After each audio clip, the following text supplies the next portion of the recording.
Sri Ramakrishna. Second place, Gogul Vasan, Jay Rajesh. Third place, Salomon Rai, Sri Ramakrishna. Spider Walk போட்டியில் முதல் பரிசு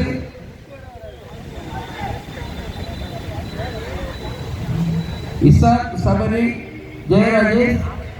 second place Santhosh Kumar Sri Ramakrishna. Third place Sri Ganesh Jayarajesh. அடுத்த 6ஆம் வகுப்பிற்கான 100 metre ஓட்டப்பந்தயத்தில் முதல் பரிசு Jones Harris Daniel Thomas. Second place Gautham Daniel Thomas. Third place சப்ரேன் ராமகிருஷ்ணா.